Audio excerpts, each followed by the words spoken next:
Hello everyone, I'm Saket Bajpayee, Director of Prayas Physics Classes, Dehradun.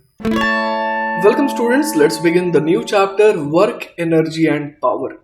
तो बच्चों सबसे पहले इस चैप्टर में हम लोग देखेंगे काइनेटिक एनर्जी। तो बच्चों काइनेटिक एनर्जी जिसे हम लोग K से डिनोट कर सकते हैं, ये कौन सी एनर्जी है? एक ऐसी एनर्जी है जो एसोसिएटेड है किससे? With the state of motion of an object. ठीक है, अगर ऑब्जेक्ट बच्चों फास्ट मूव कर रहा है तो हम लोग कहेंगे कि उस ऑब्जेक्ट के पास काइनेटिक एनर्जी ज्यादा है। अगर वो ऑब्जेक्ट स्टेशनरी है तो हम लोग कहते हैं कि उसकी काइनेटिक एनर्जी कितनी है? 0 है। ठीक है, अब बच्चों अगर हम लोग फॉर्मूले की बात करें तो काइनेटिक एनर्जी का फॉर्मूला होता है हाफ mv²। ठीक है, जहां पर m क्या है? m है मास ऑफ द ऑब्जेक्ट और v क्या है? उसकी स्पीड है, जो कि क्या होनी चाहिए? Well below the speed of light, तभी ये फॉर्मूला एप्लीकेबल होता है। क्लियर है ये बात? अब बच्चों अगर हम लोग बात करें SI unit of kinetic energy की, तो देखिए बच्चों SI unit of kinetic energy same as SI unit of किसी भी फॉर्म की एनर्जी, और वो होती है जूल, जिसको हम लोग कैपिटल J से डिनोट करते हैं। And it is named for, है ना, जेम्स प्रेस्कॉट जूल, जो कि क्या थे? एक इंग्लिश साइंटिस्ट थे ऑफ द 1800s। और 1 जूल का मतलब होता है 1 kg मीटर स्क्वायर पर सेकेंड स्क्वायर। ठीक है, चलिए बच्चों, तो अब हम लोग बात करने वाले हैं वर्क की, है ना। तो देखिए क्या होता है कि हम लोग जानते हैं कि किसी ऑब्जेक्ट के स्पीड को चेंज करने के लिए भी हमारे को किसकी रिक्वायरमेंट होगी? हमारे को फोर्स की रिक्वायरमेंट होगी। क्लियर है ये बात? तो हम लोग यहां पर समझ सकते हैं कि if you accelerate an object to a greater speed, और कैसे? By applying a force to the object, तो हम लोग साइमल्टेनियसली क्या कर रहे हैं बच्चों? स्पीड तो बढ़ ही रही है, साथ ही साथ उसकी काइनेटिक एनर्जी भी बढ़ रही है, क्योंकि काइनेटिक एनर्जी का फॉर्मूला होता है हाफ mv²। ठीक है, इसी तरीके से बच्चों अगर हम लोग बॉडी की स्पीड को कम करना चाहते हैं तो उसके लिए भी फोर्स की रिक्वायरमेंट होती है ना। तो similarly if you decelerate the object to a lesser speed by applying a force, you decrease the kinetic energy of the object. ठीक है, तो देखिए बच्चों, we account for these changes in kinetic energy by saying that your force has transferred energy to the object from yourself or from the object to yourself, है ना। एक case में आपने एनर्जी दी है सिस्टम को और एक केस में आपने एनर्जी ली है सिस्टम से। ठीक है, तो एक तरीके से यहां पर क्या हुआ? ट्रांसफर ऑफ एनर्जी हुई वाया अ फोर्स। ठीक है, in such a transfer of energy via a force, work W is said to be done on the object by the force। Clear है ये बात? तो हम लोग यहां पर किस तरीके से वर्क को डिफाइन कर सकते हैं? Work W is energy transferred to और फ्रॉम एन ऑब्जेक्ट, है ना। दो तरीके से ये ट्रांसफर हो सकता है, या तो आप ऑब्जेक्ट को एनर्जी देंगे या आप ऑब्जेक्ट से एनर्जी लेंगे, है ना। Work W is energy transferred to और from an object by means of a force, है ना। ये जरिया जो है वो फोर्स है, बाय अ फोर्स, है ना, acting on the object. Energy transfer to the object is positive work, है ना। ये हमें ध्यान रखना है कि पॉजिटिव वर्क का मतलब क्या हुआ? कि हमने उस ऑब्जेक्ट को एनर्जी दी है। ठीक है, and energy transferred from the object is negative work. मतलब अगर आपने उस ऑब्जेक्ट की स्पीड को कम करा, आपने उसकी एनर्जी को कम करा, मतलब आपने उससे एनर्जी छीन ली है, तो इसको कहेंगे कि आपने उसके ऊपर नेगेटिव वर्क करा है।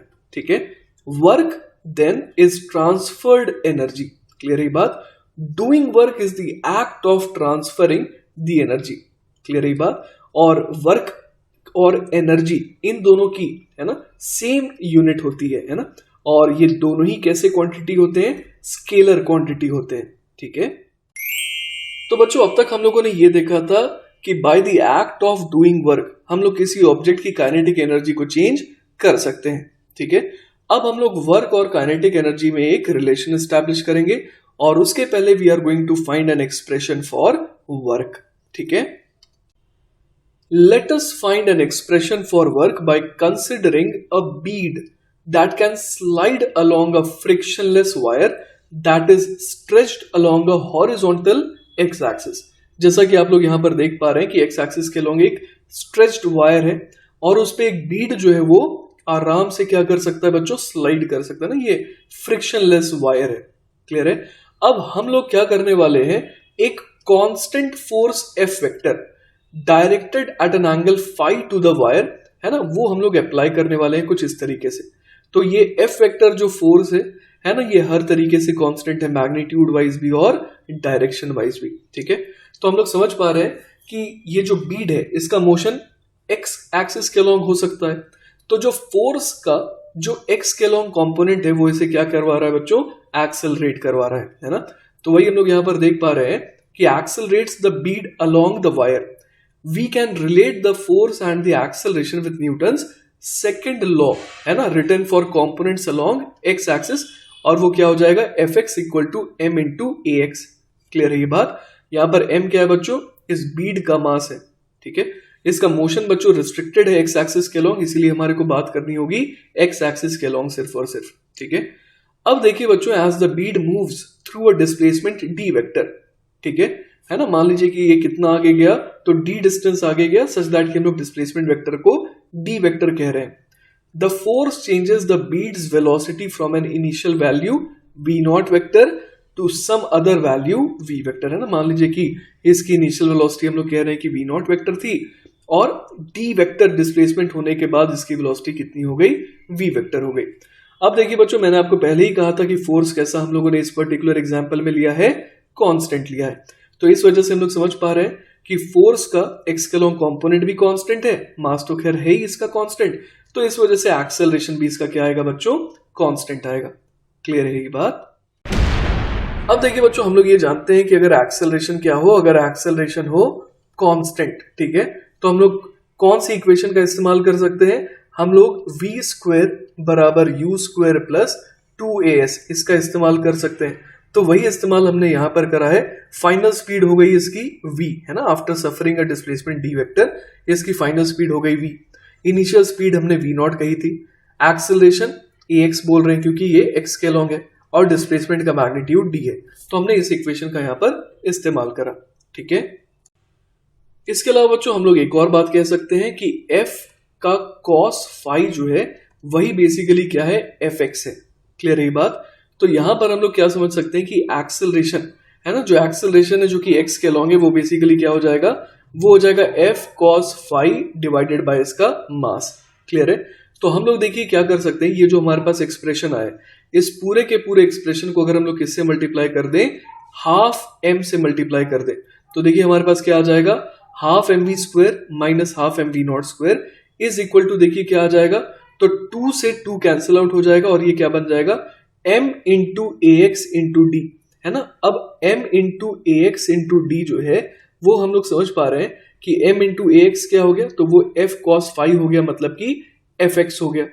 तो साथ में d भी है, तो हम लोग समझ पा रहे हैं कि ये क्या आ गया, fx इंटू डी आ गया, ठीक है। अब देखिए बच्चों, मैं आपको समझाता हूं कि हमने ये वाला काम क्यों करा है ना, हाफ m से मल्टीप्लाई करके इस फॉर्मेट में हमने आखिर इसे क्यों लाया। क्योंकि देखिए बच्चों, ये जो पहला टर्म है ना, ये बेसिकली क्या बन जा रहा है, ये इसकी काइनेटिक एनर्जी बन जा रही है at the end of the displacement D, ठीक है।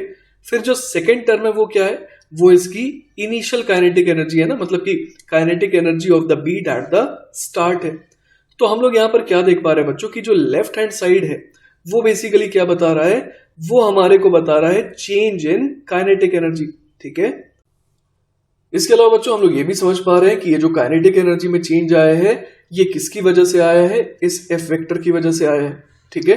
तो वही यहां लिखा है कि thus the left side tells us the kinetic energy has been changed by the force and the right side tells us the change is equal to fx into d, है ना। जो चेंज है वो किसके बराबर आ रहा है, तो वो fx into d के बराबर आ रहा है, ठीक है। तो हम लोग समझ पा रहे हैं कि आखिर इसकी काइनेटिक एनर्जी में चेंज आया ही क्यों, क्योंकि फोर्स की बदौलत हमने कुछ इसे एनर्जी प्रोवाइड करी है, जिसे हम लोग वर्क कहते हैं ना। तो वही यहां लिखा है कि therefore the work W done on the Beed bye the force, वो कितना हो जाएगा, W बराबर fx इंटू डी हो जाएगा, है ना। The energy transfer due to the force. काफी लॉजिकल है ये बात, क्लियर है। तो बच्चों इसी के साथ हमने एक बड़ी इंपॉर्टेंट बात सीखी, और वो ये है कि to calculate the work a force does on an object as the object moves through some displacement, we use only the force component along the object's displacement, है ना। आपने यहां पर देखा था कि फोर्स का कौन सा कंपोनेंट यूज हुआ, एक्स कंपोनेंट यूज हुआ क्योंकि डिस्प्लेसमेंट किधर हो रहा था बच्चों, एक्स की तरफ हो रहा था। ठीक है, तो इसका मतलब कि जो फोर्स का जो डिस्प्लेसमेंट के परपेंडिकुलर कंपोनेंट है उसके वजह से कोई भी चेंज इन काइनेटिक एनर्जी नहीं आया, और हम लोग क्या कहेंगे कि the force component perpendicular to the displacement does zero work. Clear है ये बात? तो हम लोग यहां पर देख पा रहे हैं कि एफ एक्स जो था वो क्या था, एफ कॉस फाई था। क्लियर है ये बात? जहां पर फाई क्या है, angle between the directions of the displacement D vector and the force F vector. ठीक है, तो वर्क डन का फॉर्मूला हमने इस वाले एग्जांपल से क्या हासिल करा, force into displacement multiplied by cos of the angle between the force vector and the displacement vector. तो ये किसके लिए फॉर्मूला है बच्चों, work done by a constant force. ठीक है, तो देखिए यहां पर सबसे पहले हम लोग देख पा रहे हैं कि ये जो फोर्स वेक्टर है इसका जो साइन फाई वाला कंपोनेंट है उसने कोई भी वर्क नहीं करा। तो किसने करा वर्क, एफ के कॉस फाई कंपोनेंट ने, है ना, दिस कंपोनेंट डज वर्क। ठीक है, अब देखिए बच्चों शुरुआत में हम लोग देख पा रहे थे कि इस बीड के पास काइनेटिक एनर्जी कैसी थी, कम थी, स्मॉल इनिशियल काइनेटिक एनर्जी। अब ये जो फोर्स है उसने कैसा वर्क करा बच्चों, पॉजिटिव वर्क करा, मतलब कि उसने एनर्जी दी है बीड को। ठीक है, जिससे उसकी स्पीड क्या हो गई, बढ़ गई, और काइनेटिक एनर्जी भी बढ़ गई, जिस वजह से हम लोग देख पा रहे हैं कि उसके पास इन दी एंड क्या आ गया, लार्जर फाइनल काइनेटिक एनर्जी आ गई जब उसने डिस्प्लेसमेंट डी वेक्टर सफर करा। ठीक है, तो देखिए बच्चों अभी अभी हम लोगों ने सीखा था कि वर्क डन जो है बाय कांस्टेंट फोर्स को क्या आ रहा था, F into D into cos of phi आ रहा था। क्लियर है, जहां पर एफ क्या है, एफ वेक्टर का मैग्नीट्यूड, डी क्या है, डी वेक्टर का मैग्नीट्यूड, और फाई क्या था, angle between F vector and D vector. तो इसी को हम लोग और किस तरीके से लिख सकते हैं, इसे ही हम लोग लिख सकते हैं as F vector dot D vector, क्योंकि हमें पता है कि इसको एक्सपैंड करने पर क्या आएगा, F into D into cos phi ही आएगा, जो कि किसके बराबर है, वर्क के बराबर है। तो हम लोग जो है डॉट प्रोडक्ट के फॉर्मेट में भी यहां पर वर्क डन लिख सकते हैं बाय अ कांस्टेंट फोर्स। ठीक है, अब देखिए बच्चों इस पर्टिकुलर एग्जांपल को एक बार और देखते हैं ना। हम लोगों ने क्या देखा था कि बीड के पास एक इनिशियल वेलोसिटी राइट की तरफ थी। ठीक है, और हम लोग देख पा रहे थे कि फोर्स का जो एक्स एक्सिस के लॉन्ग कंपोनेंट है वो भी राइट की तरफ ही था। ठीक है, तो यहां पर हम लोग क्या देख पा रहे थे कि बीड का डिस्प्लेसमेंट राइट की तरफ हो रहा था, और फोर्स का जो एक्स एक्सिस के लॉन्ग कंपोनेंट आ रहा था वो भी राइट की तरफ आ रहा था, जिस वजह से हमने इन दी एंड क्या देखा कि स्पीड क्या हो गई, बढ़ गई। ठीक है, तो वही हम लोग यहां पर देख पा रहे हैं कि a force does positive work when it has a vector component in the same direction as the displacement, है ना। जैसा कि हम लोग यहां पर देख पा रहे हैं डिस्प्लेसमेंट राइट की तरफ हुआ, और फोर्स का भी जो एक्स के लॉन्ग कंपोनेंट था वो राइट की तरफ ही था। ठीक है, तो यहां पर क्या हुआ, यहां पर हम लोग समझ पा रहे हैं पॉजिटिव वर्क हुआ। पॉजिटिव वर्क कैसे हुआ, क्योंकि वर्क डन बराबर क्या हुआ था, F into D into cos phi. तो यहां पर फाई कैसा है, फाई जो है वो एक्यूट एंगल है। ठीक है, तो कॉस फाई क्या हो जाएगा, पॉजिटिव हो जाएगा, और एफ और डी तो वैसे भी मैग्नीट्यूड है, तो इस केस में वर्क क्या आ रहा था, पॉजिटिव आ रहा था। ठीक है, अब उसी तरीके से हम लोग समझ सकते हैं कि अगर यही सिनेरियो होता लेकिन फोर्स जो है वो किस डायरेक्शन में लग रहा होता, मान लीजिए कि उसका कंपोनेंट नेगेटिव एक्स की तरफ होता, तो आप विजुअलाइज कर सकते हैं कि वो इसे स्लो डाउन करवाता, वो इस बीड को क्या करवाता बच्चों, रिटार्ड करवाता। ठीक है, तो उस केस में हम लोग समझ सकते हैं कि बीड की एनर्जी बढ़ती नहीं बल्कि कम होती है ना। तो हम लोग वही यहां देख पा रहे हैं कि it does negative work when it has a vector component in the opposite direction. Clear है, it does zero work when it has no such vector component, है ना। तो हम लोग यहां पर समझ पा रहे हैं कि अगर डिस्प्लेसमेंट राइट की तरफ हो रहा है, फोर्स का कंपोनेंट भी राइट की तरफ है, तो पॉजिटिव वर्क होगा। फोर्स का कंपोनेंट अगर लेफ्ट की तरफ है, डिस्प्लेसमेंट राइट की तरफ है, तो उस केस में क्या हो जाता है, कॉस फाई जो है वो हो जाता है नेगेटिव, क्योंकि फाई उस केस में कैसा हो जाएगा, ऑब्ट्यूस हो जाएगा। क्लियर है ये बात? तो उस केस में हम लोग कहेंगे कि वर्क डन कैसा है, नेगेटिव है। ठीक है, लेकिन अगर फाई जो है वो 90 डिग्री हो गया तो हम लोग समझ सकते हैं कि कॉस फाई क्या हो जाएगा, जीरो हो जाएगा, और उस केस में वर्क डन क्या आ जाएगा, जीरो आ जाएगा। ठीक है, तो बच्चों अब तक हम लोगों ने सीखा how to calculate the work done on an object by a single force. ठीक है, लेकिन अब बच्चों ऐसा भी तो हो सकता है कि किसी ऑब्जेक्ट के ऊपर टू और मोर फोर्सेस एक्ट कर रहे हो। ठीक है, तो उस केस में अपने को क्या निकालना होता है, net work done on the object, और वो कैसे निकलता है, it is the sum of the works done by the individual forces. ठीक है, मतलब हर एक फोर्स के द्वारा जो वर्क हो रहा है उनका कंट्रीब्यूशन लेना है और उसे ऐड कर देना है। We can calculate the net work in two ways. कैसे, तो पहला तरीका क्या हो जाएगा, we can find the work done by each force and then sum those works, जैसा मैंने अभी आपको बताया। एक और तरीका बच्चों, आप क्या कर सकते हैं, उन सारे फोर्सेस का रिजल्टेंट निकाल सकते हैं, है ना। तो alternatively we can first find the net force F net vector of those forces, और उसके बाद सिंपली हम लोग जो है उस एक अकेले फोर्स की वजह से वर्क निकाल लेंगे और वही हमारा जवाब हो जाएगा। ठीक है, तो देखिए बच्चों, अब हम लोग बात करने वाले हैं वर्क काइनेटिक एनर्जी थ्योरम की, है ना। तो हम लोगों ने एक इक्वेशन हासिल करी थी, वो क्या थी, half M B square minus half M V naught square बराबर एफ एक्स इंटू डी, है ना।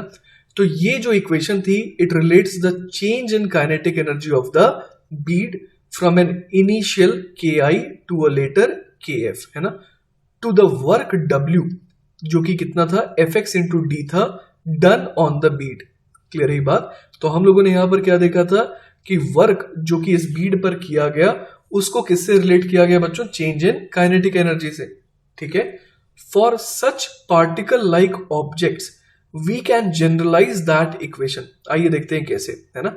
तो let delta K be the change in the kinetic energy of the object and let W be the net work done on it, क्योंकि हो सकता है कि उस पर बहुत सारे फोर्सेस लग रहे हो। ठीक है, तो उस केस में हम लोग देखिए क्या कह सकते हैं, चेंज इन काइनेटिक एनर्जी मतलब के फाइनल माइनस के इनिशियल इज इक्वल टू क्या आ जाएगा, डब्ल्यू के बराबर, मतलब work done on that object.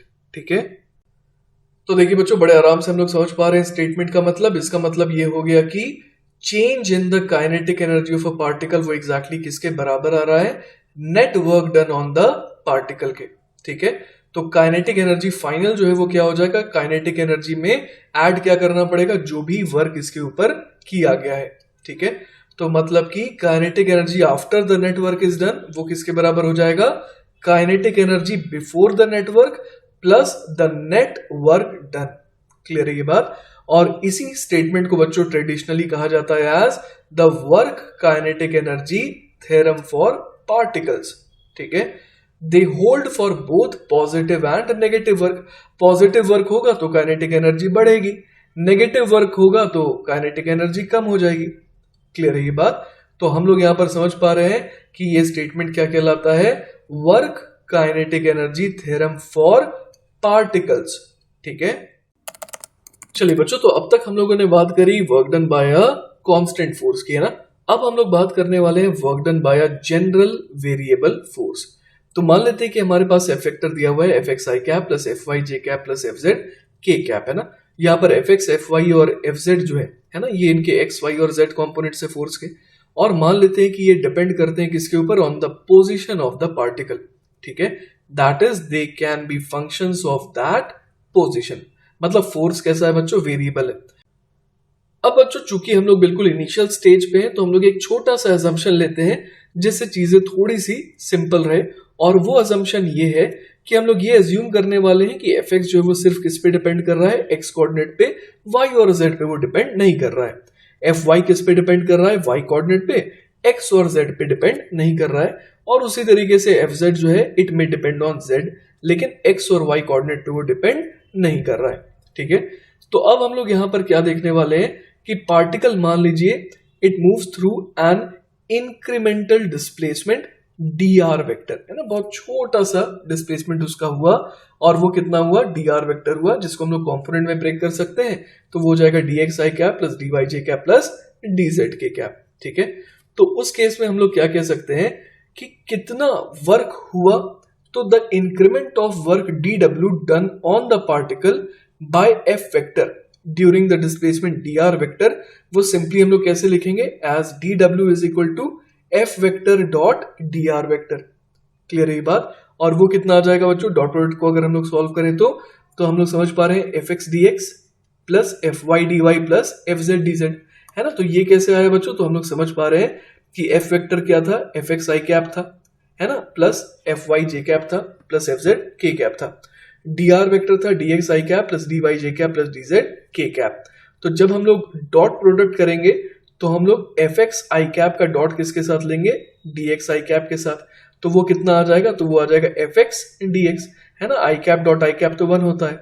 उसी तरीके से जब हम लोग एफ वाई जे कैप का डॉट लेंगे किसके साथ, डी वाई जे कैप के साथ, तो वो कितना आ जाएगा, एफ वाई डी वाई आ जाएगा। जे कैप डॉट जे कैप 1 हो जाता है।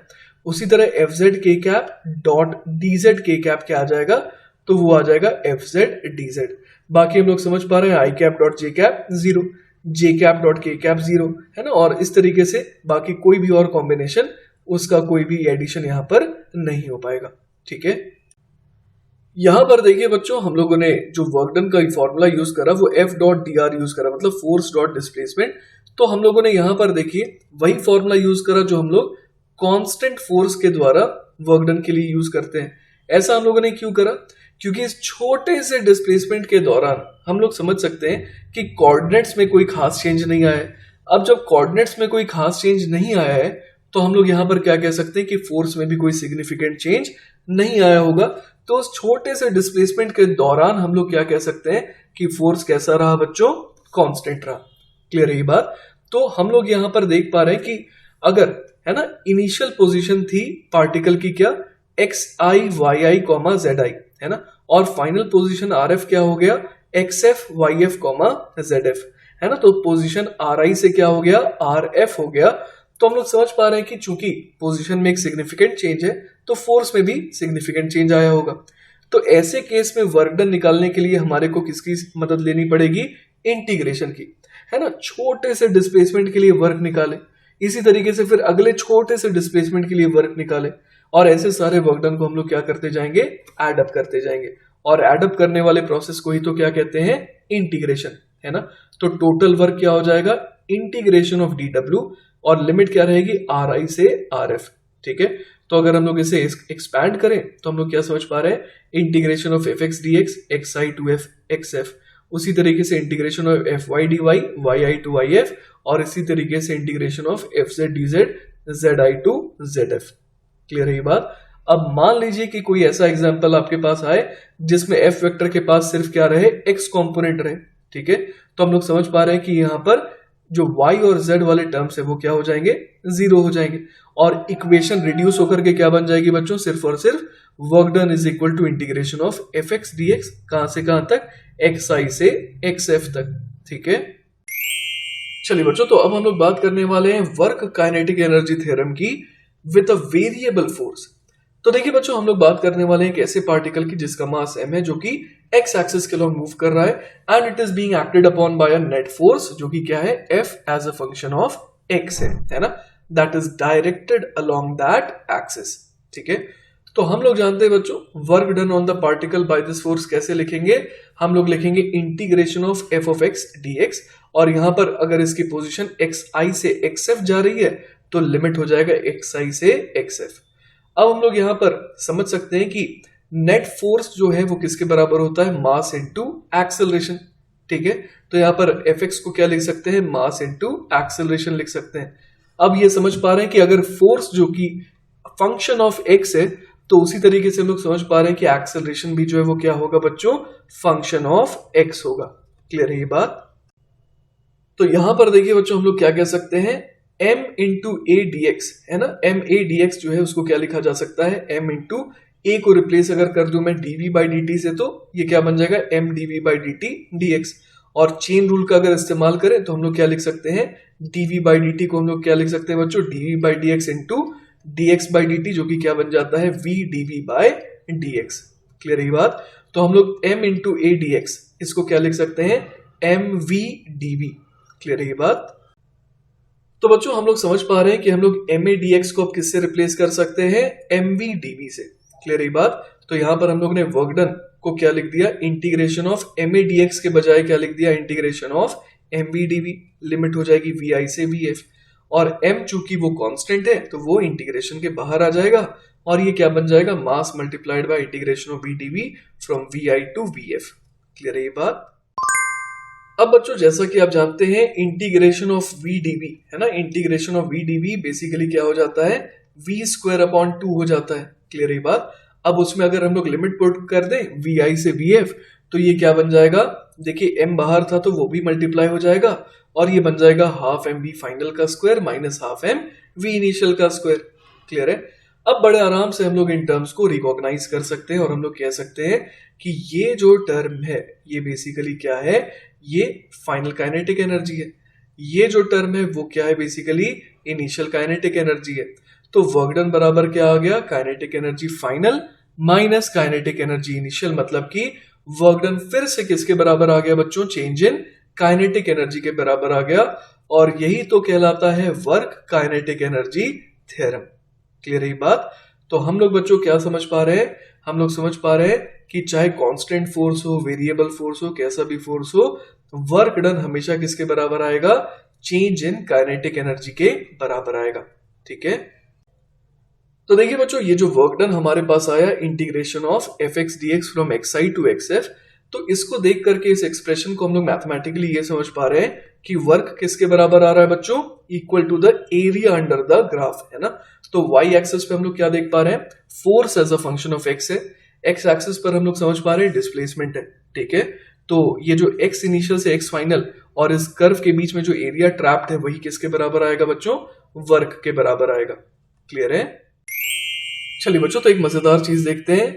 हम लोग जानते हैं कि काइनेटिक एनर्जी जो है वो क्या होती है, वो होती है हाफ एम वी स्क्वायर। ठीक है।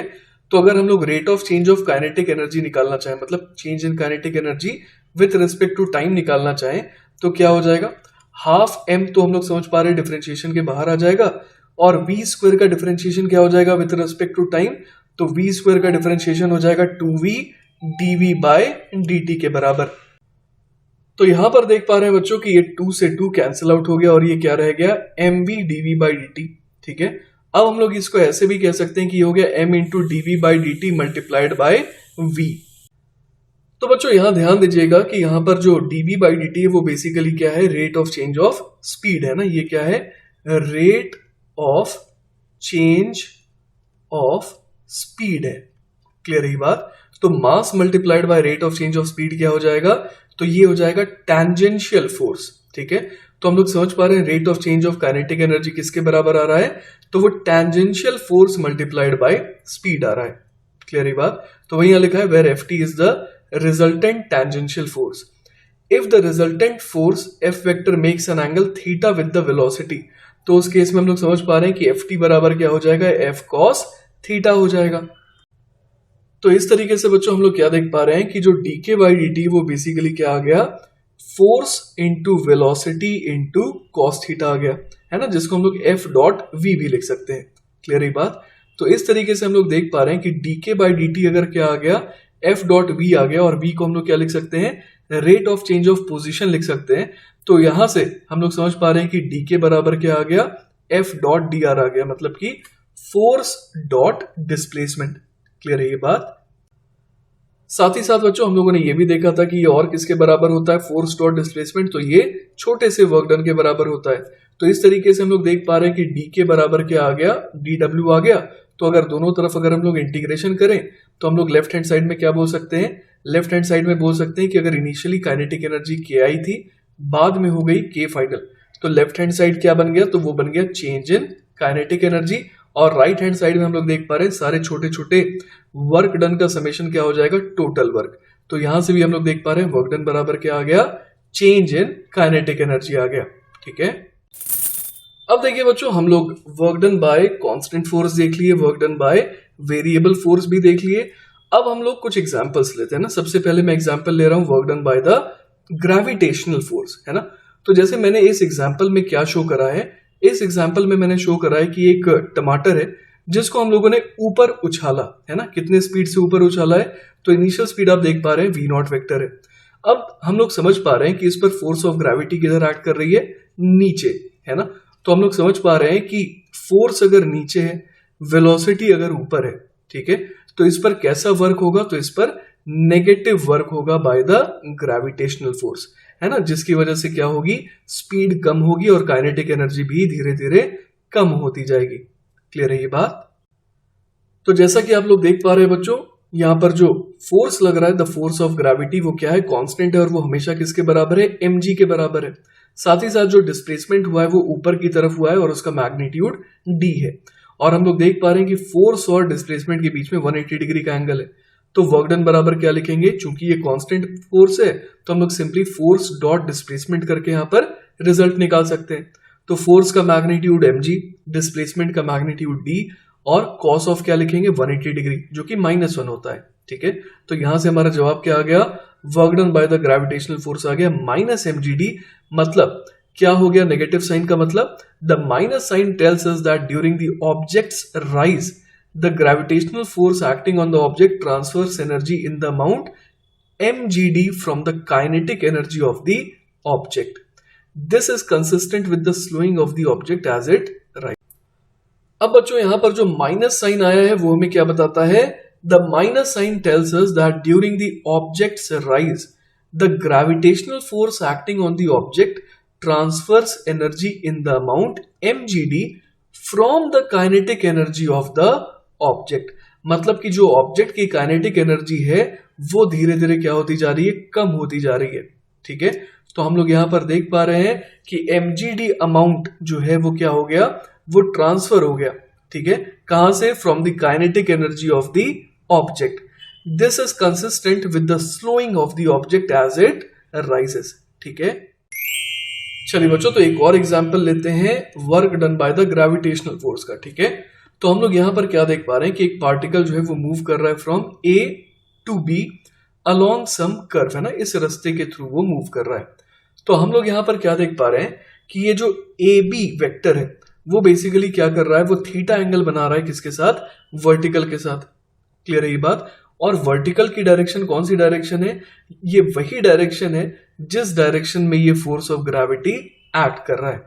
क्लियर है ये बात। तो हम लोग यहां पर क्या देख पा रहे हैं कि the work done by the force of gravity during the transit from A to B वो क्या हो जाएगा। तो देखिए हम लोग समझ पा रहे हैं कि वर्क डन जो है ना, वो किसका निकालना है, ग्रेविटेशनल फोर्स का निकालना है, जो कि कैसा है, जो कि एक कांस्टेंट फोर्स होता है। ठीक है, तो हम लोग समझ पा रहे हैं कि कांस्टेंट फोर्स के वर्क डन में हमारे को सिर्फ क्या चाहिए होता है, हमारे को चाहिए होता है फोर्स वेक्टर का मैग्नीट्यूड, फिर डिस्प्लेसमेंट वेक्टर का magnitude multiplied by cos of angle between them. Clear है बात। तो यहां पर हम लोग देख पा रहे हैं कि फोर्स वेक्टर का मैग्नीट्यूड कितना है, तो वो mg है। डिस्प्लेसमेंट वेक्टर है ना, उसका मैग्नीट्यूड कितना है, तो हम लोग देख पा रहे हैं कि वो ab है। ठीक है, और साथ ही साथ कितना एंगल है फोर्स और डिस्प्लेसमेंट के बीच में, तो देखिए डिस्प्लेसमेंट ab इस डायरेक्शन में हो रहा है। ठीक है, और फोर्स जो है वो डाउनवर्ड डायरेक्शन में लग रहा है, वर्टिकली डाउनवर्ड डायरेक्शन में। तो हम लोग समझ पा रहे हैं कि इन दोनों डायरेक्शन के बीच में जो एंगल है वो कितना है, थीटा है। तो यहां पर अपने को क्या लिखना पड़ेगा, कॉस ऑफ थीटा। तो mg इंटू, अब देखिए ab का कॉस थीटा क्या बन जाएगा, तो वो h बन जाएगा। ठीक है, तो ये क्या आ जाएगा, mgh आ जाएगा। क्लियर है बात। Where h is the height descended by the particle. Clear है बात।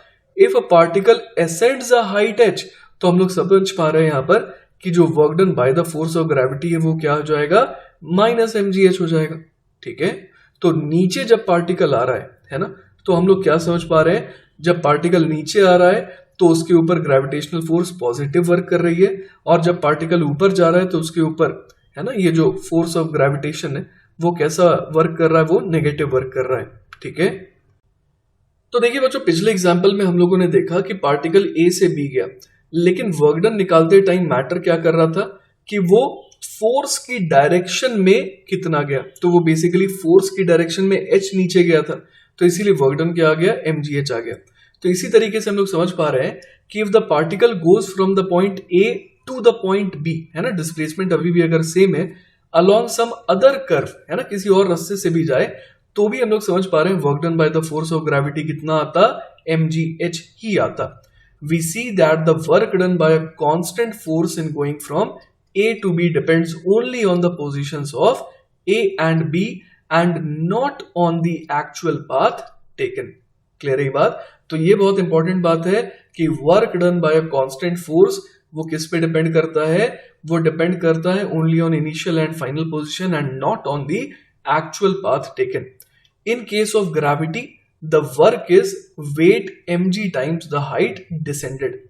If a particle starts from A and reaches the same point A, है ना, तो उस केस में हम लोग समझ पा रहे हैं कि क्या होगा, work done by the gravity जो है वो इस राउंड ट्रिप में क्या आ जाएगा, 0 आ जाएगा, क्योंकि नेट हाइट डिसेंडेड कितना आ गया बच्चों, 0 आ गया।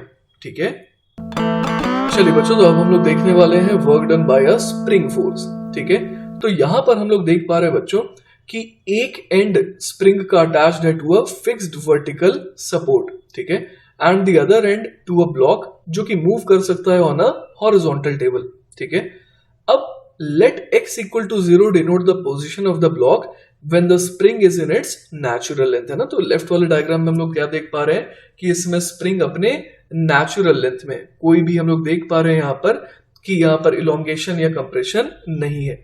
तो इस समय हम लोग समझ पा रहे हैं कि स्प्रिंग जो है वो ब्लॉक के ऊपर कोई भी फोर्स नहीं लगा रहा होगा।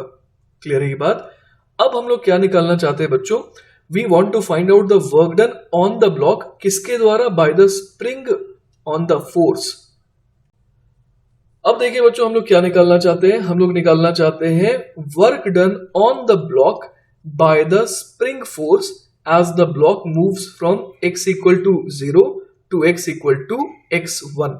ठीक है, तो हम लोग यहां पर देख पा रहे हैं कि अगर ब्लॉक को मान लीजिए कि हम लोग राइट की तरफ खींच करके ले आएंगे तो क्या होगा बच्चों, तो हम लोग समझ पा रहे हैं कि इस पूरे जर्नी के दौरान स्प्रिंग को यह बात अच्छी नहीं लगेगी कि उसे डिफॉर्म किया जा रहा है, तो वो हमेशा ब्लॉक के ऊपर किधर फोर्स लगाएगा, लेफ्ट की तरफ फोर्स लगाएगा, और जैसे जैसे डिफॉर्मेशन बढ़ता जाएगा वैसे वैसे फोर्स का मैग्नीट्यूड भी बढ़ता जाएगा। क्लियर है बात। तो इस केस में हमारे को क्या निकालना है, work done on the block by the spring force निकालना है। ठीक है, अब देखिए बच्चों, हमारे को यह बात मालूम है कि अगर आप किसी स्प्रिंग को इलोंगेट कर रहे हैं तो वो अपने नेचुरल लेंथ पर आना चाहती है, और वो कितना फोर्स लगाती है, तो वो फोर्स लगाती है k times the elongation of the spring.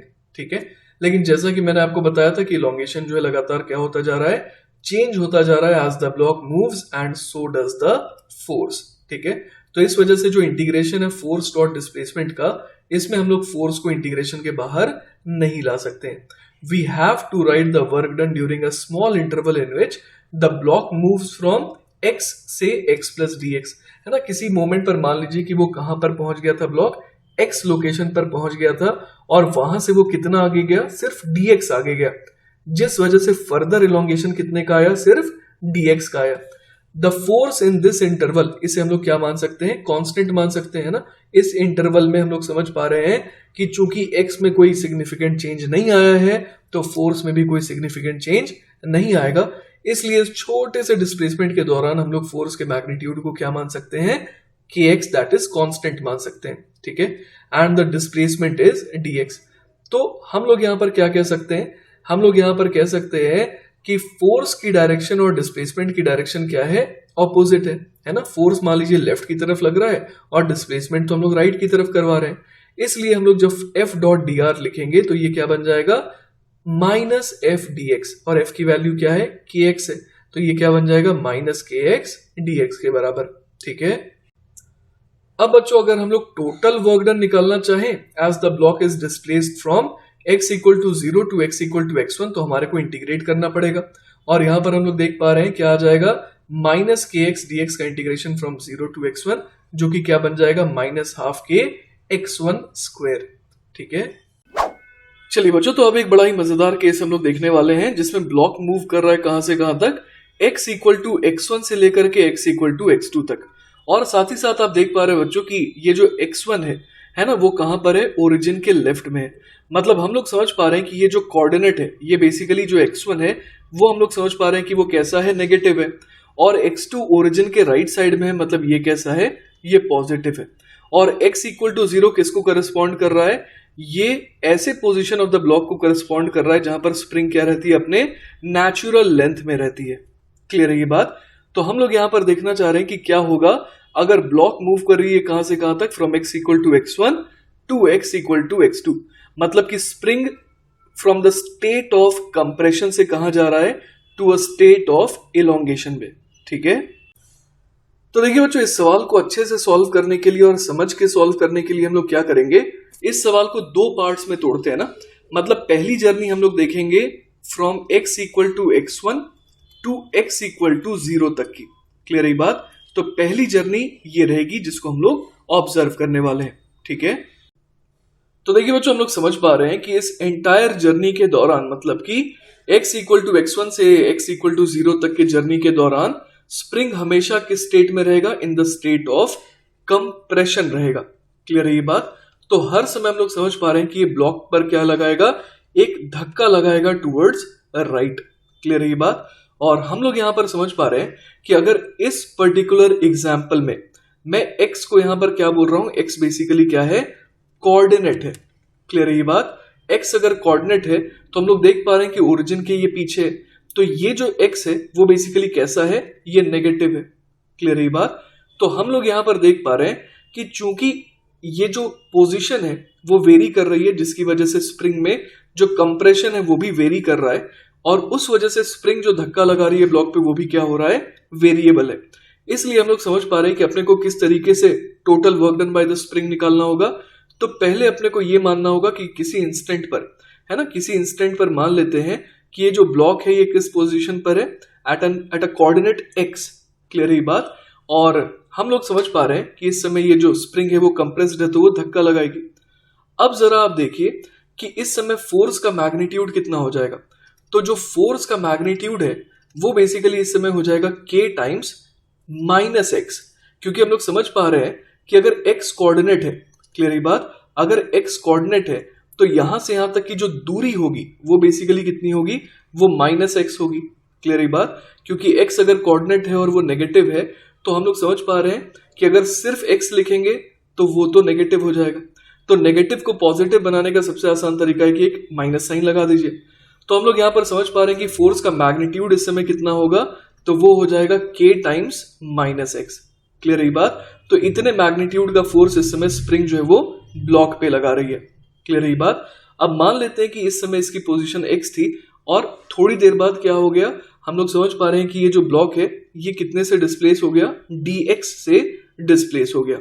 Clear है बात? और ये जो dx हम लोग किस तरफ मान रहे हैं? राइट की तरफ मान रहे हैं। क्लियर है बात? तो देखिए बच्चों, इस छोटे से डिस्प्लेसमेंट के दौरान हम लोग work done by the spring कितना कह सकते हैं?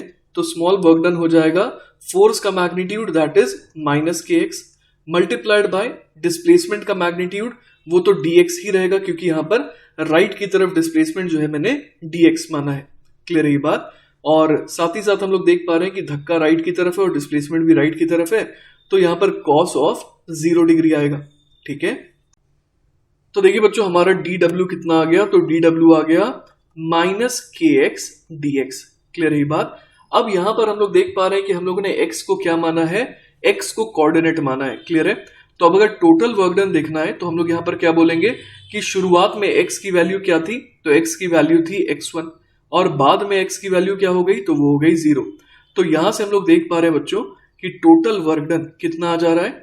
तो वो आ जाएगा माइनस के, है ना, माइनस के बाहर आ जाएगा और x dx का इंटीग्रेशन x²/2 हो जाएगा, और जब वैल्यू पुट करेंगे तो यहां पर क्या आ जाएगा? यहां पर आ जाएगा माइनस x1²/2। क्लियर है? तो यहां से हम लोग देख पा रहे हैं कि वर्क डन कितने के बराबर आ जा रहा है? तो वो आ जा रहा है हाफ के x1²। क्लियर है बात? तो देखिए बच्चों, यहां पर वर्क डन कैसा आया? पॉजिटिव आया। ठीक है, तो ये एक्सपेक्टेड भी था क्योंकि हम लोग देख पा रहे हैं यहां पर कि शुरुआत में हम लोग क्या देख पा रहे थे कि ये जो बॉडी थी, है ना, उसने स्प्रिंग को क्या कर रखा था? दबा रखा था, है ना, जिस वजह से spring was in a state of compression. तो वो धक्का लगा रही थी ब्लॉक पे और ब्लॉक भी धक्के के अलोंग आगे जा रहा था। तो ऑब्वियस है कि वर्क डन कैसा आना चाहिए था? पॉजिटिव ही आना चाहिए था। क्लियर है ये बात? अब देखिए बच्चों, सेकेंड पार्ट सॉल्व करते हैं। जब ये x इक्वल टू 0 से कहां तक गया? x इक्वल टू x2 तक गया। ठीक है, तो हम लोग यहां पर क्या देख पा रहे हैं कि कितने का इलोंगेशन आ गया इस बार? तो x2 का इलोंगेशन आ गया, है ना। ये केस हम लोगों ने पिछले वाले एग्जाम्पल में देख रखा था कि इस केस में वर्क डन कितना आ रहा था। तो इस वर्क डन को मैं बोल देता हूं लेटर से W2, है ना, ये सेकेंड केस का है। तो ये हम लोगों ने पहले ही निकाल रखा है कि इस केस में वर्क डन कितना आएगा? तो वो आएगा माइनस हाफ के x2 का स्क्वायर। क्लियर है? तो इस तरीके से बच्चों हम लोग देख पा रहे हैं कि जब block x equal to x1 से x इक्वल टू 0 तक गई, है ना, तो उस दौरान, है ना, हम लोगों ने देखा कि टोटल वर्क डन कितना आया?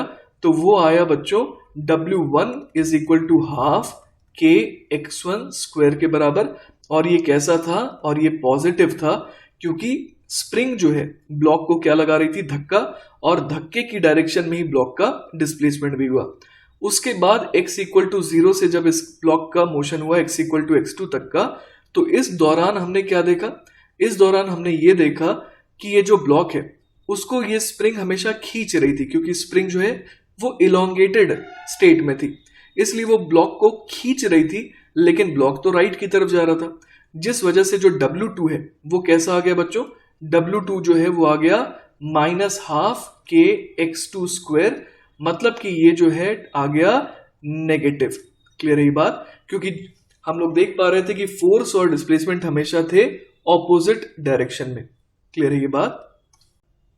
तो इस तरीके से बच्चों अगर ब्लॉक मूव करेगा from x equal to x1 to x equal to x2, तो टोटल वर्क डन जो है वो कितने के बराबर आ जाएगा, तो ये आ जाएगा हाफ के x1 स्क्वायर माइनस हाफ के x2 स्क्वायर के बराबर।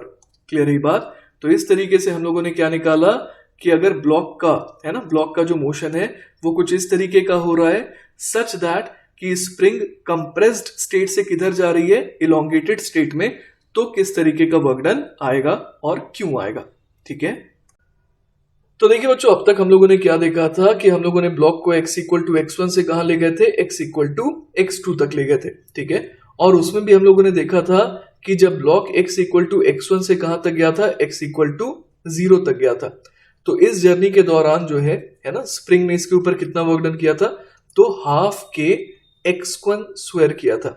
और फिर x इक्वल टू 0 से जब हम लोग x इक्वल टू x2 तक ले गए थे, तब स्प्रिंग ने इस पर कितना वर्क डन किया था, तो उसने किया था माइनस हाफ के x2 स्क्वायर के बराबर।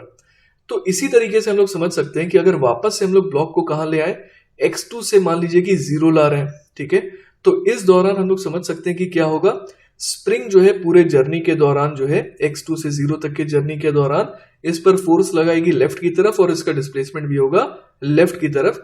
तो इस बार जो वर्क डन है वो हम लोग समझ पा रहे हैं कि आ जाएगा, पॉजिटिव आ जाएगा, और मैग्नीट्यूड वाइज हम लोग समझ सकते हैं कि इस बार वो हाफ के x2 स्क्वायर के बराबर आएगा। और साथ ही साथ x इक्वल टू 0 से अगर फिर हम लोग इसको कहां ले आए, x इक्वल टू x1 तक, तो हम लोग समझ पा रहे हैं कि इस बार क्या होगा, ब्लॉक जो है ना, उसके ऊपर फोर्स लगता रहेगा इस पूरे जर्नी के दौरान, किधर, टुवर्ड्स राइट, और इसका डिस्प्लेसमेंट होगा टुवर्ड्स लेफ्ट। तो हम लोग समझ पा रहे हैं कि इस बार वर्क डन कैसा आएगा, तो वर्क डन इस बार जो आ जाएगा वो आ जाएगा माइनस हाफ के x1 स्क्वायर के बराबर। तो अगर आप इस पूरे के पूरे राउंड ट्रिप में वर्क डन देखें तो ओवरऑल वर्क डन कितना आ जाएगा, टोटल वर्क डन, तो टोटल वर्क डन हम लोग देख पा रहे हैं by the spring on the block आ जाएगा 0 के बराबर। क्लियर है ये बात। तो इस तरीके से बच्चों हम लोग क्या देख सकते हैं कि if the block is displaced from x equal to x1 to x equal to x2 and brought back to x equal to x1, तो उस केस में क्या होगा, work done by the spring force 0 आएगा। और ऐसा क्यों होगा, the work done during the return journey is negative of the work during the onward journey. Clear है बात। तो हम लोग क्या कंक्लूजन ड्रॉ कर सकते हैं, the net work done by the spring force in a round trip is 0। Clear है ये बात। तो चलिए बच्चों इस टॉपिक के ऊपर एक आसान सा सवाल देखते हैं। सवाल है, for 3 situations the initial and final positions respectively along the x axis for the block in the figure are minus 3 centimeter, 2 centimeter, 2 centimeter, 3 centimeter and minus 2 centimeter, 2 centimeter. In each situation, is the work done by the spring force on the block positive, negative or 0? तो देखिए बच्चों सबसे पहले हम लोग solve करते हैं पहला पार्ट जिसमें हमसे बोला गया है माइनस 3 सेंटीमीटर से कहां ले गए, 2 सेंटीमीटर तक ले गए। ठीक है, तो हम लोग यहां पर देख पा रहे हैं कि जब -3 से 0 तक गया होगा, है ना, तो उस केस में हम लोग क्या कह सकते हैं, उस केस में हम लोग कह सकते हैं कि जो वर्क डन W1 आया वो कितने के बराबर आया, तो वो आया हाफ के इंटू 3/100 का स्क्वायर, पॉजिटिव आएगा। और W2 मतलब कि ओरिजिन से जब वो 2 सेंटीमीटर तक जाएगा तो उस केस में वर्क डन कितना आ जाएगा, तो हम लोग समझ पा रहे हैं कि नेचुरल लेंथ से जब इलोंगेशन तक आ रहा है तो वर्क डन नेगेटिव आता है, और वो कितना आ जाएगा, -12 के 2/100 का स्क्वायर। क्लियर है बात। तो हम लोग टोटल वर्क डन इस केस में कितना कह देंगे, तो W1 प्लस W2 कह देंगे। और हम लोग साफ देख पा रहे हैं कि कौन सा वर्क डन ज्यादा है, तो जो पॉजिटिव वर्क डन है वो ज्यादा है, इसलिए इस बार जो वर्क डन आएगा वो कैसा आएगा, पॉजिटिव आएगा। क्लियर है ये बात? तो देखिए बच्चों, सबसे पहले हम लोग सॉल्व करते हैं पहला पार्ट जिसमें हमसे बोला गया है -3 सेंटीमीटर से कहां ले गए, 2 सेंटीमीटर तक ले गए। ठीक है, तो हम लोग यहां पर देख पा रहे हैं कि जब -3 से 0 तक गया होगा, है ना, तो उस केस में हम लोग क्या कह सकते हैं, उस केस में हम लोग कह सकते हैं कि जो वर्क डन W1 आया वो कितने के बराबर आया, तो वो आया ½ K इंटू 3/100 का स्क्वायर, पॉजिटिव आएगा। और W2 मतलब कि ओरिजिन से जब वो 2 सेंटीमीटर तक जाएगा तो उस केस में वर्क डन कितना आ जाएगा, तो हम लोग समझ पा रहे हैं कि नेचुरल लेंथ से जब इलोंगेशन तक आ रहा है तो वर्क डन नेगेटिव आता है, और वो कितना आ जाएगा, -½ K 2/100 का स्क्वायर। क्लियर है ये बात? तो हम लोग टोटल वर्क डन इस केस में कितना कह देंगे, तो W1 प्लस W2 कह देंगे। और हम लोग साफ देख पा रहे हैं कि कौन सा वर्क डन ज्यादा है, तो जो पॉजिटिव वर्क डन है वो ज्यादा है, इसलिए इस बार जो वर्क डन आएगा वो कैसा आएगा, पॉजिटिव आएगा। क्लियर है ये बात? अब चलिए बच्चों हम लोग बात करते हैं किसकी, कि अगर ब्लॉक जो है वो 2 सेंटीमीटर पोजीशन से कहां चला गया, 3 सेंटीमीटर पोजीशन पे चला गया। ठीक है, तो इस केस में मान लेते हैं बच्चों कि ये जो ब्लॉक की पोजीशन है किसी इंस्टेंट पर वो क्या है, x है, और वो फर्दर राइट की तरफ कितना जा रहा है, dx जा रहा है। क्लियर है ये बात? तो हम लोग यहां पर कह सकते हैं कि जो dw आएगा वो कितना आएगा, तो वो आ जाएगा, देखिए हम लोग समझ पा रहे हैं कि ये इस पूरे जर्नी के दौरान क्या है, इलोंगेटेड ही है, तो फोर्स इस पर लग रहा है पीछे की तरफ। क्लियर है ये बात? लेकिन डिस्प्लेसमेंट हो रहा है आगे की तरफ, तो हम लोग यहां पर क्या लिखेंगे, फोर्स का मैग्नीट्यूड हो जाएगा kx, डिस्प्लेसमेंट का मैग्नीट्यूड हो जाएगा dx, और फोर्स और डिस्प्लेसमेंट के बीच में 180 डिग्री है तो यहाँ cos 180 डिग्री आ जाएगा। तो dw कितना आ जाएगा बच्चों, तो ये आ जाएगा -kx dx के बराबर। तो यहां से अगर वर्क डन निकालना है तो कैसे निकालेंगे हम लोग, तो यहां पर बच्चों हमारे को मदद लेनी होगी इंटीग्रेशन की। हम लोग क्या लिख देंगे, -kx dx, और इधर इंटीग्रेशन का सिंबल लगा देंगे।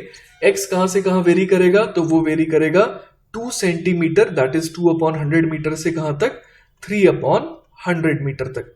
क्लियर है ये बात? तो यहां से देखिए अपने पास क्या आ जाएगा, वर्क डन आ जाएगा, देखिए -½ K। क्लियर है ये बात? अब लिमिट पुट कर देते हैं, तो 3/100 का स्क्वायर -2/100 का स्क्वायर। क्लियर है ये बात? तो हम लोग समझ पा रहे हैं कि ब्रैकेट के अंदर वाला टर्म तो क्या है, पॉजिटिव है, लेकिन एक बाहर नेगेटिव साइन है, तो इस वजह से समझ पा रहे हैं कि ये कैसा आएगा, नेगेटिव आएगा। ठीक है, तो बच्चों हम लोगों ने देखा कि work done by the spring on the block कैसा आ रहा है, इस पर्टिकुलर केस में नेगेटिव आ रहा है।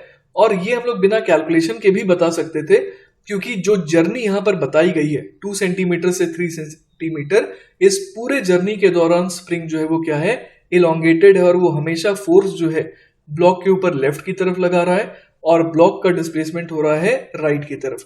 तो डायरेक्टली भी हम लोग कह सकते थे कि work done by the spring force on the block negative ही आना था। ठीक है, थर्ड वाले केस को अब चलिए हम लोग टैकल करते हैं। इसमें बोला गया है -2 सेंटीमीटर से कहां ले जाया गया, 2 सेंटीमीटर पर ले जाया गया। ठीक है, तो यहां पर देखिए हम लोग समझ सकते हैं कि -2 सेंटीमीटर से 0 तक, है ना, ले जाते वक्त हम लोग समझ पा रहे हैं कि वर्क डन W1 कितना आया होगा, तो वो आया होगा ½ K 2/100 का स्क्वायर, क्योंकि पूरे जर्नी के दौरान धक्का लगा है और वो धक्के के अलॉन्ग ही ब्लॉक गया है। लेकिन 0 से 2 सेंटीमीटर की जो जर्नी है उसमें वर्क डन कैसा आया होगा, तो वो आया होगा -½ K 2/100 का स्क्वायर। क्लियर है बात? तो इस तरीके से हम लोग देख सकते हैं टोटल वर्क डन कितना आ गया, 0 आ गया। ठीक है, तो हम लोग यहां पर क्या सीख पा रहे हैं कि जितना कंप्रेशन था बाद में अगर उतना ही इलोंगेशन हो जा रहा है तो भी हम लोग देख पा रहे हैं कि work done by the spring force कितना आ रहा है, 0 आ रहा है, क्योंकि आधी जर्नी के दौरान उसने क्या करा, ब्लॉक पर पॉजिटिव वर्क किया, और रिमेनिंग आधी जर्नी के दौरान उसने उस पर उतना ही नेगेटिव वर्क डन किया। ठीक है, चलिए बच्चों, तो एक और इंपॉर्टेंट केस देखते हैं। यहां पर हम लोग क्या देख पा रहे हैं कि अगर फोर्स हमेशा परपेंडिकुलर टू वेलोसिटी रहे, है ना, तो वही यहां लिखा है suppose F is perpendicular to velocity for all the time, है ना। जैसे कि हम लोग यहां देखते हैं कि अगर यूनिफॉर्म सर्कुलर मोशन हो रहा होता है किसका, एक कार का, तो उस केस में जो यहां पर हम लोग देख पाते हैं कि जो फ्रिक्शन है वो किसका रोल प्ले करता है? सेंट्रीपिटल फोर्स का, ठीक है ना। वो हमेशा सेंटर की तरफ डायरेक्टेड होता है, रेडियली इनवर्ड होता है, तो वो हमेशा क्या होता है? वेलोसिटी के परपेंडिकुलर होता है। क्लियर है ये बात? तो हम लोग यहां पर देख पा रहे हैं कि ये एक एग्जांपल है जिसमें फोर्स कैसा है? हमेशा परपेंडिकुलर टू वेलोसिटी है। तो इस केस में हम लोग क्या देख पाते थे कि जो स्पीड है वो हमेशा क्या रहती थी? कांस्टेंट रहती थी। तो उसकी वजह क्या है? देखिए एफ डॉट डी आर, ये इसका वर्क डन आएगा, और डी आर क्या है? डी आर हम लोग लिख सकते हैं वी डी टी। क्लियर है ये बात? तो यहां पर हम लोग देख पा रहे हैं कि चूंकि फोर्स और वेलोसिटी वेक्टर इन दोनों के बीच में हमेशा एंगल कैसा है? 90 डिग्री है। तो इस वजह से F dot V vector into D T, ये क्या आ जाएगा? जीरो आ जाएगा इन एनी स्मॉल इंटरवल। और इस वजह से work done by this force क्या आ रहा है? जीरो आ रहा है। और इस वजह से कार जो है वो यूनिफॉर्म सर्कुलर मोशन करती थी, मतलब उसकी स्पीड या फिर काइनेटिक एनर्जी में कोई भी चेंज नहीं आता था। ठीक है, तो ये सेंट्रीपिटल फोर्स का काम क्या था? सिर्फ हमेशा डायरेक्शन को चेंज करते रहना। क्लियर है? चलिए बच्चों, तो नेक्स्ट सवाल देखते हैं। अगला सवाल है, a particle of mass 20 gram is thrown vertically upwards with a speed of 10 meters per second. Find the work done by the force of gravity during the time the particle goes up.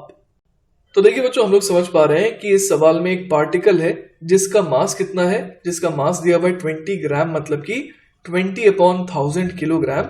उसे throw किया गया vertically upward, कितने speed के साथ? 10 metres पर second के साथ। अब हमसे पूछा गया है work done by the force of gravity during the time the particle goes up. ठीक है, तो हम लोग यहां पर स्ट्रेट अवे देखिए क्या यूज कर सकते हैं? Work kinetic energy theorem.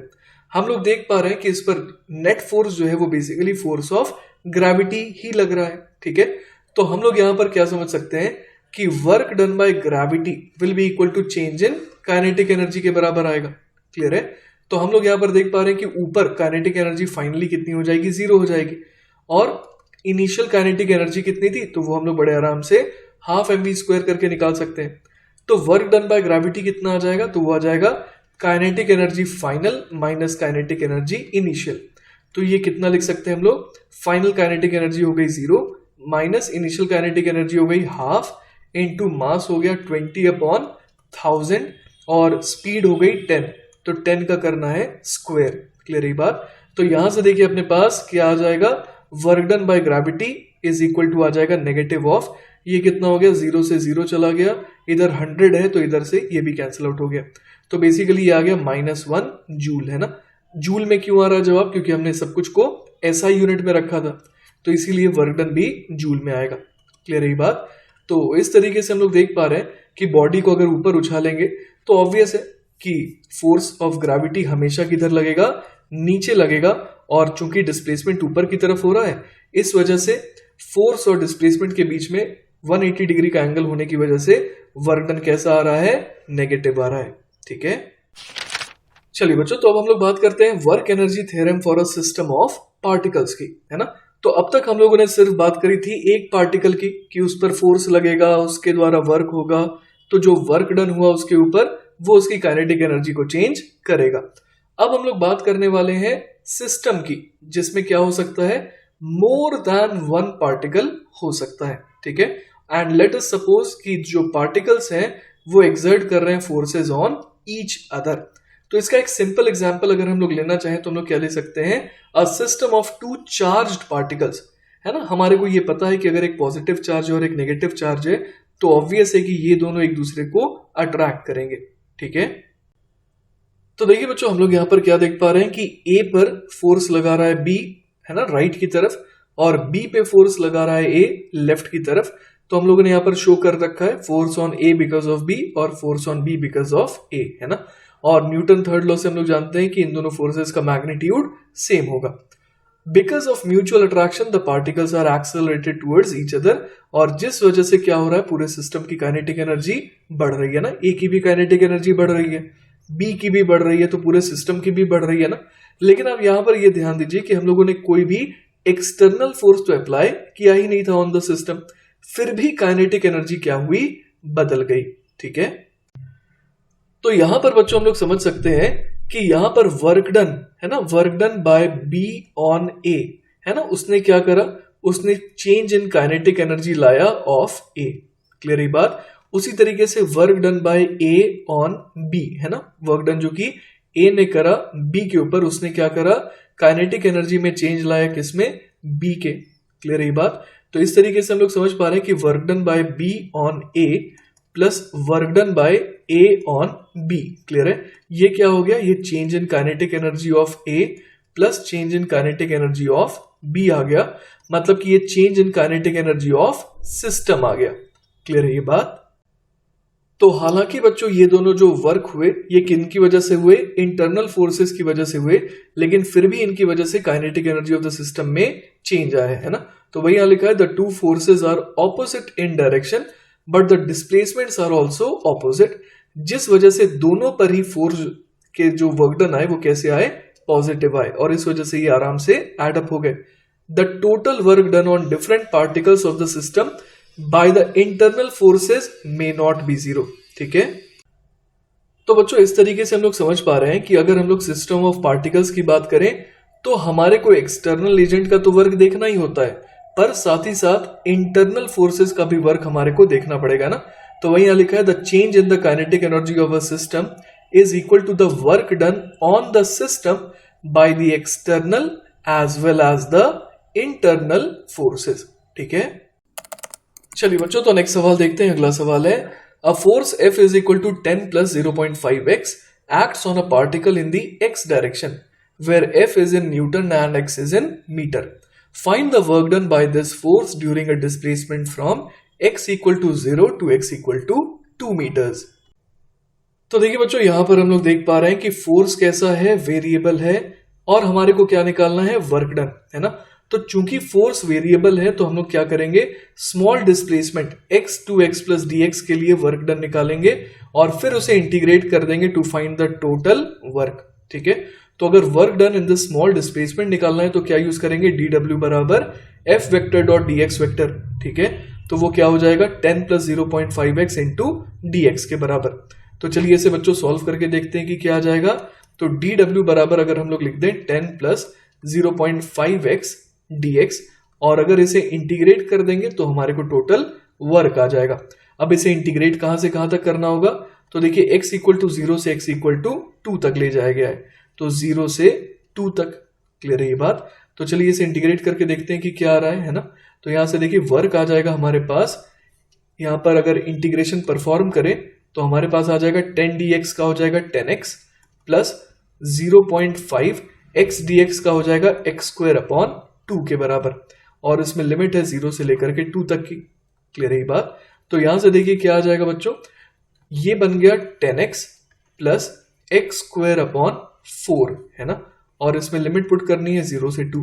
तो अगर 2 पुट करेंगे तो ये क्या बन जाएगा, 20 प्लस 2 टू ज़ 4 अपॉन 4 दैट इज 1, और 0 पुट करने पर तो ये 0 हो जाएगा। तो हमारा आंसर क्या आ गया बच्चों, 21 जूल के बराबर। तो हम लोगों ने देखा कि हमारा आंसर वर्क डन है ना, वो कितना आ रहा है, 21 जूल के बराबर। क्लियर है बात। So this is our final answer. Alright. अब देखिए बच्चों, इसी सवाल को करने का हम लोग एक और मेथड सोचेंगे। हम लोगों ने देखा था कि हमारे को फोर्स क्या दिया हुआ था, तो वो दिया हुआ था 10 प्लस 0.5x के बराबर। ठीक है। तो अगर मैं force as a function of x का ग्राफ बनाऊं तो कैसा बनाऊंगा, तो देखिए यहां पर हम लोग देख सकते हैं कि ये y बराबर है ना c प्लस mx, इसे रिजेंबल कर रहा है। तो y इंटरसेप्ट बेसिकली क्या आ गया, 10 आ गया, तो ये हो गई वैल्यू 10 के बराबर। फिर यहां पर हम लोग देख पा रहे हैं कि स्लोप जो है वो पॉजिटिव है और वो 0.5 है। अब x इक्वल टू अगर 2 मैं रख दूंगा तो यहां पर फोर्स की वैल्यू क्या आ जाएगी, तो वो आ जाएगी 11। तो यहां पर मैं 11 मार्क कर देता हूं। ठीक है। तो हम लोग समझ पा रहे हैं कि वर्क डन बराबर क्या होता है, तो वो होता है integration of f dot dx, और इस केस में ये कितने के बराबर आ जा रहा है, तो ये बराबर आ जा रहा है integration of 10 plus 0.5x dx के बराबर, है ना, 0 से 2 तक। तो हम लोग यहां पर जो है स्ट्रेट अवे ये कह सकते हैं कि ये एरिया अंडर द कर्व के बराबर आएगा, और ये एरिया कितने के बराबर आ जाएगा, देखिए हाफ इंटू, बेसिकली ये ट्रेपीजियम है ना, तो एरिया कितना हो जाएगा, half into sum of parallel sides that is 10 plus 11 multiplied by distance between them. तो हम लोग देख पा रहे हैं डिस्टेंस बिटवीन देम कितनी है, तो वो 2 है। तो यहां से देखिए स्ट्रेट अवे हमारा आंसर कितना आ गया, 21 जूल के बराबर। क्लियर है ये बात? चलिए बच्चों, तो अब हम लोग बात करने वाले हैं पावर की, है ना। तो पावर क्या होता है? The time rate at which work is done by a force is said to be the power due to the force. Clear है ये बात? मतलब किस रेट से, है ना, किस रेट से जो है उस फोर्स ने वर्क करा उसे हम लोग पावर कहते हैं। ठीक है, जैसे कि मान लीजिए कि किसी फोर्स ने जो है W अमाउंट ऑफ वर्क करा डेल्टा टी टाइम में, तो हम लोग सबसे पहले एवरेज पावर किस तरीके से डिफाइन कर सकते हैं? तो एवरेज पावर हो जाएगा total work done upon total time taken. ठीक है, तो ये है एवरेज पावर। अब अगर इंस्टेंटेनियस पावर की बात करें, मतलब किसी मोमेंट पर अगर हम लोग जानना चाहें कि इस मोमेंट पर किस रेट से वर्क हो रहा है, तो हम लोग क्या बोलेंगे? ये जो इंस्टेंटेनियस पावर है वो हो जाएगा रेट ऑफ डूइंग वर्क, जिसे हम लोग लिख सकते हैं P बराबर dW अपॉन dt। ठीक है, अब देखिए बच्चों, हम लोग जानते हैं कि वर्क डन की यूनिट होती है, SI यूनिट होती है जूल, और टाइम की होती है सेकंड। तो इस तरीके से SI यूनिट ऑफ पावर क्या हो जाएगा? जूल पर सेकंड, है ना। इसका एक स्पेशल नाम भी है जो कि है वॉट, है ना, जिसको हम लोग कैपिटल W से सिंबलाइज करते हैं after James Watt, who greatly improved the rate at which steam engines could do work, है ना। तो इसीलिए उनके नाम पर ये यूनिट रखा गया। In the British system the unit of power is the foot pound पर सेकेंड, और हॉर्स पावर का भी इस्तेमाल किया जाता है ना।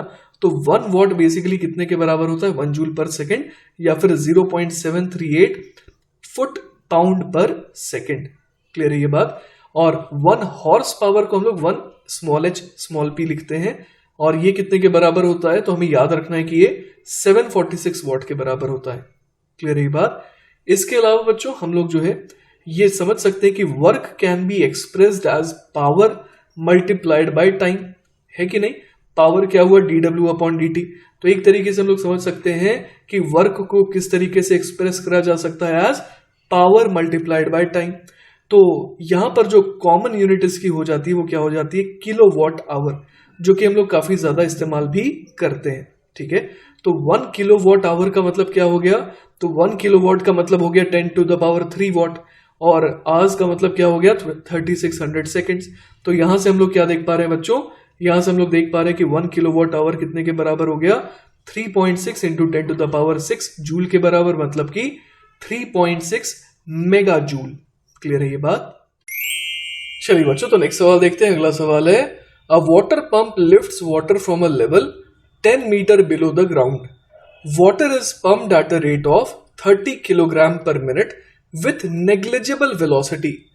Calculate the minimum horsepower the engine should have to do this. तो देखिए बच्चों, इस सवाल में हम लोग क्या देख पा रहे हैं कि एक वाटर पंप है जिसका काम क्या है? वाटर को लिफ्ट करना। कहां से? 10 मीटर की गहराई से। ठीक है, अब वाटर को पंप किया जा रहा है किस रेट से? तो 1 मिनट में 30 किलोग्राम वाटर जो है वो ऊपर आ जा रहा है, और बहुत ही नेग्लिजिबल वेलोसिटी के साथ। अब हमसे पूछा गया है कि ये काम परफॉर्म करने के लिए इंजन का, है ना, मिनिमम हॉर्स पावर कितना होना चाहिए। ठीक है, तो देखिए बच्चों, सबसे पहले हम लोग यहां पर समझ पा रहे हैं कि पावर क्या होता है? Work done upon time taken, है ना। तो अगर हम लोग टाइम टेकन को 1 सेकेंड ले ले, तो 1 सेकेंड में जितना वर्क करना पड़ रहा है, तो बेसिकली वही हमारे को पावर देगा। ठीक है, तो यहां पर देखिए 1 मिनट में, मतलब 60 सेकेंड्स में क्या किया जा रहा है? 30 केजी वाटर को पंप किया जा रहा है। ठीक है, तो इसका मतलब 1 सेकेंड में कितने पानी को, है ना, पंप किया जा रहा है? तो वो हो जाएगा 30 अपॉन 60, है ना, केजी पर सेकेंड। इसका मतलब क्या हो गया? 30 अपॉन 60 बिकम्स हाफ, है ना। तो 0.5 केजी जो है पर सेकेंड जो है वो लिफ्ट करवाया जा रहा है। ठीक है, तो देखिए बच्चों, हम लोग यहां पर समझ पा रहे हैं कि हर सेकेंड जो है 0.5 केजी वाटर को, है ना, जमीन से 10 मीटर नीचे से जमीन पर ले जाया जा रहा है। ठीक है, अब देखिए बच्चों, हम लोग जानते हैं कि work done bye all the forces क्या होता है? वो चेंज इन काइनेटिक एनर्जी होता है, लेकिन यहां पर इसकी वेलोसिटी आप देख सकते हैं नेग्लिजिबल है। तो हम लोग समझ पा रहे हैं चेंज इन काइनेटिक एनर्जी जो है वो क्या रहेगा? 0 के बराबर रहेगा। अब इसके ऊपर कौन कौन से एजेंट वर्क कर रहे हैं? तो हम लोग समझ पा रहे हैं work done by force of gravity आएगा, plus work done by the pump आएगा, और इन दोनों का वर्क मिला करके क्या होना चाहिए? 0 के बराबर होना चाहिए। ठीक है, तो यहां से हमारे पास क्या आ जाएगा? Work done by the pump is equal to negative of work done by gravity. Clear है ये बात? तो हम लोग अगर ये देखें कि पर सेकेंड जो है ग्रेविटी कितना वर्क कर रही थी, तो हम लोग यहाँ पर निकाल सकते हैं, माइनस तो एज इट इज बाहर रहेगा। अब हम लोग यहाँ पर देख पा रहे हैं कि इस पर फोर्स ऑफ ग्रेविटी तो नीचे लग रहा है, और कितना लग रहा है वो फोर्स, तो mass into G, that is 0.5 into 10, ये हो गया m इंटू जी।